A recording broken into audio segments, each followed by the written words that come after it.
My guest today is Marilyn Poscic, and I'll have Marilyn introduce herself, tell us where she lives and what you do, and how old are you? Because I'm asking all our friends, and you can make up a number if you want. We gotta tell age. I want people to know that courage is not just something for young people to do. You know, it's people at every age have courageous thoughts and deeds. My name is Marilyn Poscic. I'm an intuitive angel messenger as well as a medium, author of 3 books, and creator of 8 meditation CDs. I'm originally from Canton, Ohio, but I moved to Phoenix, Arizona in November of 1980, and I only went back for holidays, and I haven't been back in many, many, many years, and that's okay with me if I never shovel snow again. That'll be too soon. My birthday is actually 1 month and 1 day from today, and I will turn 67. Oh, good for you. Excellent. Well, you look beautiful. Thank you. So I started this practice, Courage Rising, wanting to expose stories, individual people's stories about courage and bravery. And I want to hear yours. Is it a way of life for you, or do you have specific instances in which you had to call on your courage? I really think my journey of courage as well as spirituality started when my brother passed away in 1995 of AIDS. He was in Kansas City, I was in Phoenix, Arizona, and that was really, really hard. It was my one and only sibling, and we were a very close-knit family. And he was diagnosed probably 2, 3 years before he actually passed. So that was very, very hard to be away from him all the time, where I just wanted to be there. And at the time I was an x-ray tech, so I had medical knowledge, and I just wanted to be there to help him. And I couldn't do it. Obviously I was married. I haven't ever had kids, but I had dogs and horses. So those were my kids. I had a job. And what I've learned, no matter what's going on in your life, the bills won't quit coming. That's for So sure. you've got to do something, and I had to continue to work. But I did talk to his best friend, and Eric was trying to get a hold of me, and he couldn't talk. So I talked to his best friend, and I said, "Is this it?" And he goes, "I think you better get out here." And the reason he couldn't talk is because he had a tube down his throat. So luckily my husband at the time worked for the airlines, so I was able to get a buddy pass and fly out. And his friend and his wife picked me up at the airport, and they said, "What do you want to do?" I go, "I want to go to the hospital." And I probably hadn't seen him for a couple months. And you talk about courage and bravery, to Mhm. see somebody that is literally skin and bones before your eyes, it's devastating. And here was a kid that he was in the Air Force.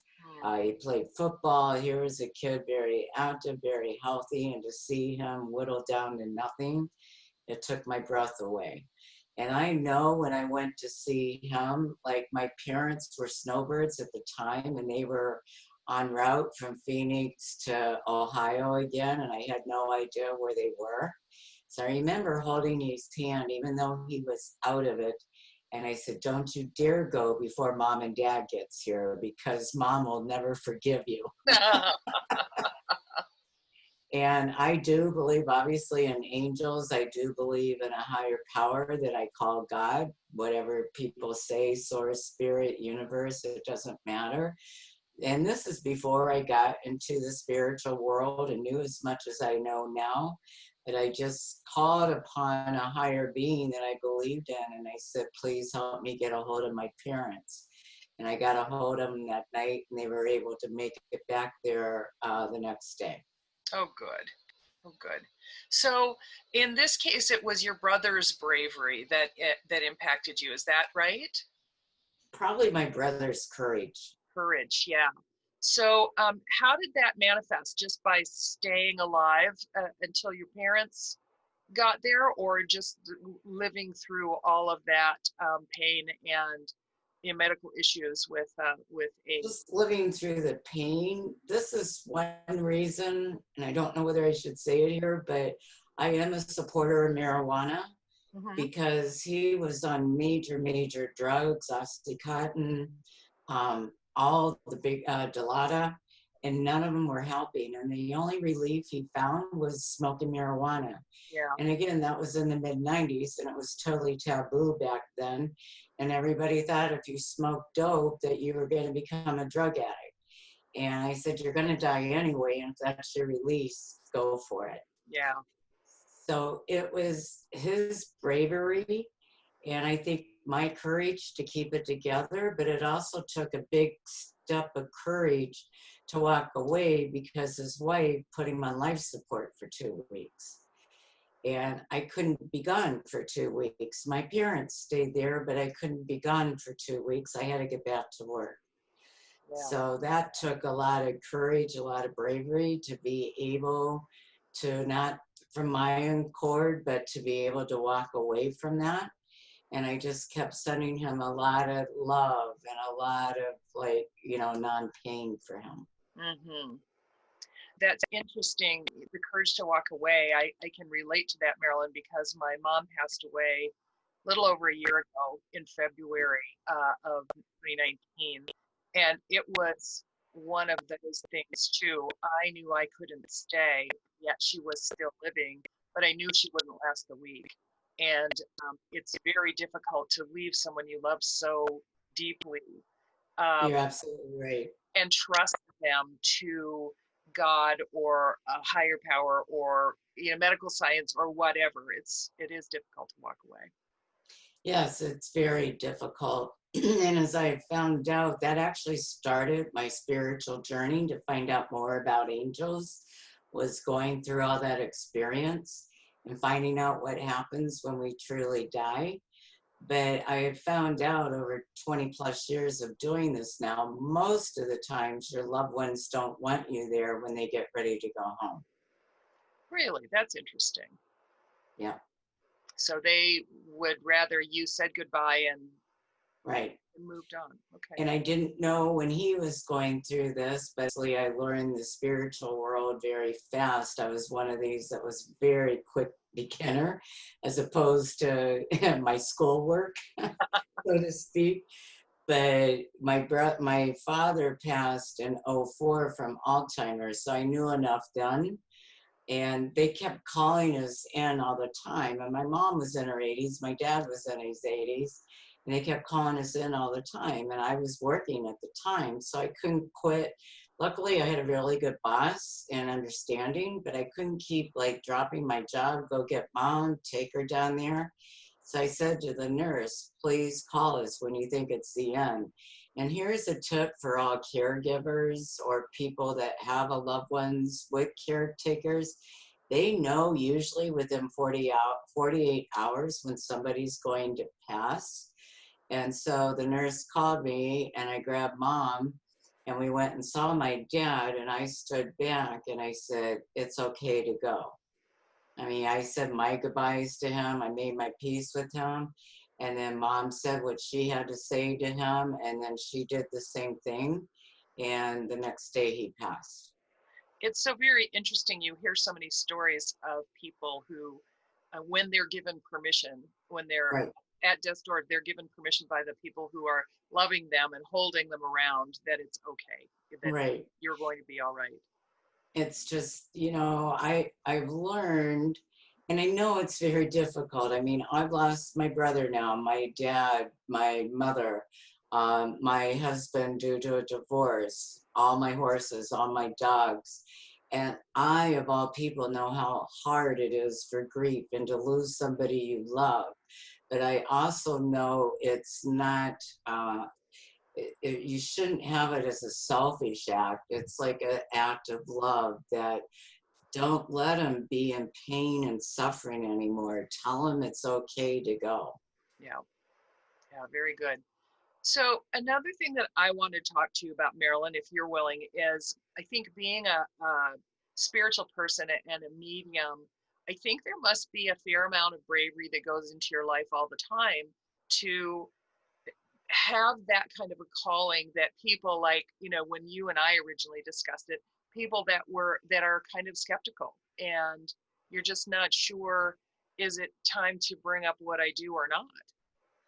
Yeah, that takes a lot of courage. A lot of courage. I didn't grow up in a metaphysical, holistic family. Being a psychic, being a medium was the farthest thing from my mind. And when I started seeing angels and so-called dead people around people, um, I didn't know what was going on. I didn't have any training. I didn't even know what a medium was. I heard of psychics, but I didn't know people could see angels, let alone deliver messages. So I kept it very quiet. I was back in Boston at the time, opening up kiosks in the malls with a dietary supplement. Farthest thing from the spiritual realm, right? Right. Who would have thought? And when I came home, it's like the visions and the things that I was seeing and getting became stronger. So I just shared it like it was as strong with me as we're talking right now. And I would just share it with people. Mm-hmm. And a lot of people thought it was really cool, and others thought I was totally crazy. Mm-hmm. So for years, I didn't come out of the closet. Like if I felt it was okay, I would tell people something. My one girlfriend made me start coming over to her house and doing readings on people. And I'm like, no, no, no, what if I can't get it? And she made me charge. And I'm like, no, no, no, no, I can't do that. Yeah. She goes, you're going to charge $20. Now, this is back, and I'm going to say 1999, 2000. And I'm like, no, that's too much money. I'll do it for $5. So if I can't get it, they're only out $5. So she made me do $10. But I still didn't really come out of the closet for years. It's like I went from being an x-ray tech to a realtor, and I was doing very good in real estate. But then I got this opportunity with this dietary supplement. So I own my own business, and I did very, very well in that. And then after I left my husband, I got back in real estate, and I was doing really, really good. I was fortunate enough to sell new home sales when they were like a big boom here in Oh, Phoenix. yes. Big boom in the 90s. Yeah. Yep. So I did like really, really well with that. And I would just do my readings, my private sessions for people on the side. I still didn't really speak of it till after my mom passed in 2009.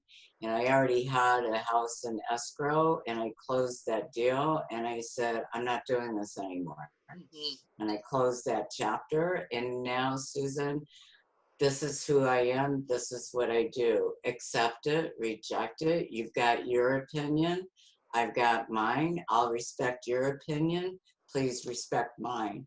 But not everybody's that respectful. In fact, I just had somebody send me a really scathing private message through Facebook last week, and she's the one that liked a few a few things that I posted there, and she also liked a few things that I have on my Coping with Grief and Loss group page on Facebook.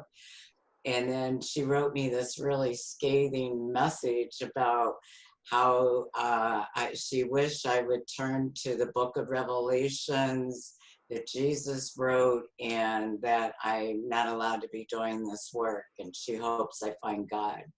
And what she didn't know was at one point I had 13 Bibles, and my grandfather was a preacher. So it's like, you want to talk about a verse in the Bible? Let's rock. Right. But why argue with somebody? That person isn't going to like change their mind or that opinion. And that's what I said to her, like, I honor and respect your opinion as I hope you do mine, and have a great life. Yeah. Yeah. So I'm going to get it no matter what. When I was in the medical field, there's bad doctors out there. When I was in the realtor world, there's really bad realtors out there, but nobody talks about that. The first thing they like to do is bash psychics. Yeah. And there are bad ones out there. And Absolutely. the thing that I love about your practice, Marilyn, is you're so generous. It's like you can tell that it's coming from a position of love because you share what you can and what you're called to do. You know, I respect that, and I like that. And you know, you are changing my mind about mediums and psychics and that sort of thing, because I know how powerful some of the things that you've told me have been. So Well, um, thank you. yeah, I appreciate it. That's my job, at almost 67 years old now. It's like, I know people are going to continue to beat me up, but I've been beat up pretty much all my life. My brother's passing was definitely not easy. My divorce was very, very difficult. My dad's passing, not so much because he passed of Alzheimer's, so he really wasn't with me the last few years. Yeah. When my mom suffered a stroke, those 5 months, every day was a living nightmare. So criticism along the way with what I do is like a piece in the cake now after everything personal experiences that I've experienced. Yeah. And especially with this pandemic, I've been without a family member now for 11 years, and I haven't gotten remarried, don't have children. So being alone, it's like everybody's like, how do you do it? And it's like, well, I'm not sure how you do it with a husband and with children around either, you know? Everybody's normal life is their normal life. Yeah. Exactly. Yeah. I agree. So, Susan, I've learned that, especially when I have private sessions with people, and as long as I do what I'm supposed to do, like get enough rest, do my morning walk ahead of time, Mhm. meditate, ask the guys for help because they're not ever wrong. That's what I call all of the spiritual realm collectively. It's like I speak what comes from my heart. And Yeah. one thing people have asked me this, what sets me apart? I tell you what you need to hear, not what you want to hear. I just had a session with somebody last week, and she asked me the same question about 2 dozen times over and over, and I kept getting the same answer. And she finally decided to listen to me, and with 2 days' time, things started turning around for her. And I'm like, Wow. Yeah. You have to get out of your own way. Got to be right, open to it. You know, that's right, that's a brave step for some people too, especially if you're raised a certain way to believe that anything outside of the norm is bad. right, What you consider the norm is bad and it's satanic or whatever, then right. that will be a hard thing to do is listen. And you know, I love what you said about telling people what they need to hear and not what they want to hear, because the best, I think the best coaches, guides, mentors that I've had have always done the same for me. They've always said, told me Yeah. what I needed to hear and let me think about it afterwards. Right, right. And I think in my world, what's even more difficult is people have a hard time understanding it because it's not in black and white. And it's not necessarily what most religions teach or what most governments endorse, especially here in the United States. So people have this vision of a psychic, like somebody with a crystal ball, and wearing these long flowing dresses and all the bangle jewelry and everything. But I feel more and more people have come out of the closet and written books about it, and it's been on TV.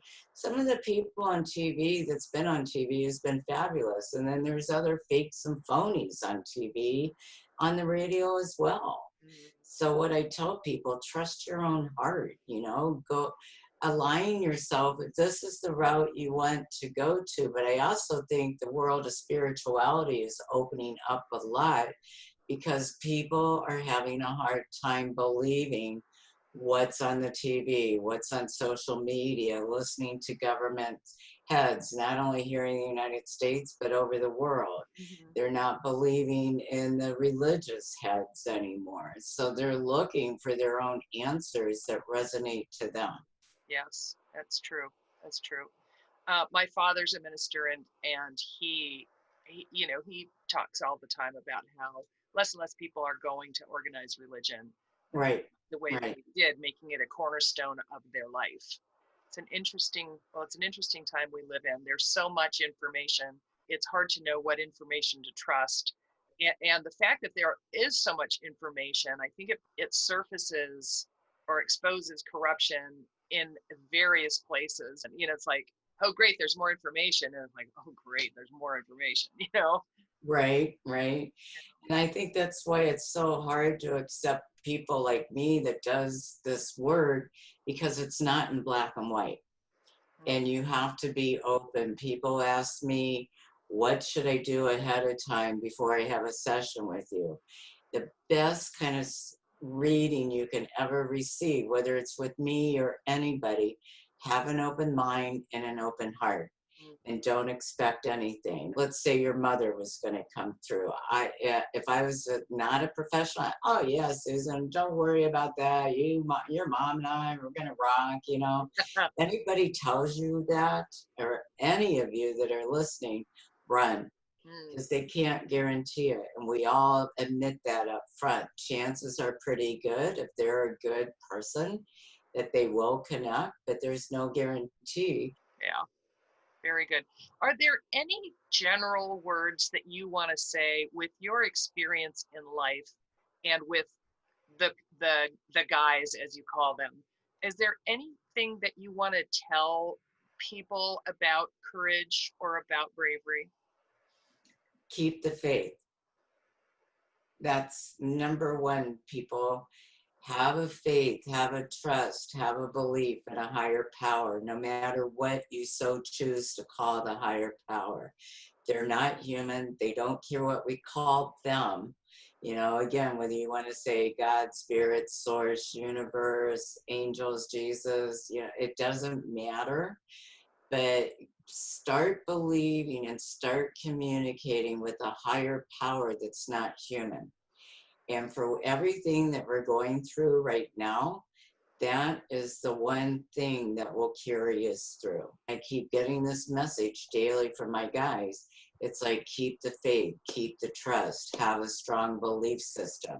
And above all, no matter what you've been through, everybody in life is going to have challenges, good and bad. And it's how you deal with those challenges. The future, it's good to plan for, but not fret about. But we're all right where we need to be right now. So live in the present. And the best way you can live in the present is to love yourself, and to love yourself above all others. And I know my parents, especially the mothers, are going to get really mad at me right now. But it's not a selfish act, it's an act of self-care. Because how can you take care of the ones you love if you're emotionally, mentally, physically, and spiritually injured? Depleted. Yeah. Yes. Very So good. make that time to do something that's fun for you, even as a bubble bath, reading a book, watching a movie. Take that time to regenerate and rejuvenate yourself, because that love and that caring, that nurturing you have for your others will just get that much stronger. Very good. Thanks, Marilyn. I appreciate you being on what I'm calling my show. I appreciate you being on my show. And I'm looking forward to sharing with you as we go along, sort of what becomes of it. And Marilyn actually encouraged me about a month ago. She says, the guys are saying now's the time. Don't wait to be an expert, and don't wait to have figured out everything you want to do with Courage Rises, but just go ahead and start. And so I appreciate that. The vote of confidence, and also the kick in the butt. Not only that, this has been, even with the pandemic and all the riots and all the unrest in the world, it's also a time that we've obviously had to quarantine, go inside, and this is a good time to decide, are you really where you want to be? Is there something else you want to be doing? Maybe the relationship, you just been going through life because you got to work, you got to maintain. Do you really want to be in that relationship? Or maybe you've been thinking about doing something creative or bringing in a new relationship. And relationships doesn't necessarily have to be sexual, So there's a lot of giving and taking. And what I say to people, like you get a new idea. Let's say you want to write a book. Do you ever think in 100 million years I wanted to write a book? Right. And even my readings, am I 100% right? We're human. We're going to make mistakes. But the only way you learn from your mistakes is just to get out there and do it. Yep. So, whatever, that's what your hesitation was. Well, I got to make sure everything's perfect. So, if you have an idea and a thought, you're getting that direction from a higher source. So just start doing it and, learn from your mistakes and keep growing with it. Well, thank you, Marilyn. Thanks for being here today. I really appreciate your friendship, and I'm glad we know each other. I'm so happy to have met you and the whole seven group, as a matter of fact. Yeah, me too. It's changed my life. Oh, you and me both. Yeah, yeah. Thanks for having me, Susan. Oh my gosh, you're so welcome, Marilyn. Thank you. This is Susan Jeffries with Courage Rises. Thanks for joining me for episode 7 with Marilyn Poscic. If you have thoughts or experiences to share on the topic of courage and bravery, or you have a practice of your own on these subjects, I'd love to hear from you. You can email me at susan@couragerises.life. That's couragerises.life. Stay tuned for episode 8 with my guest Tara Stricker, which will air on Friday, September 18th.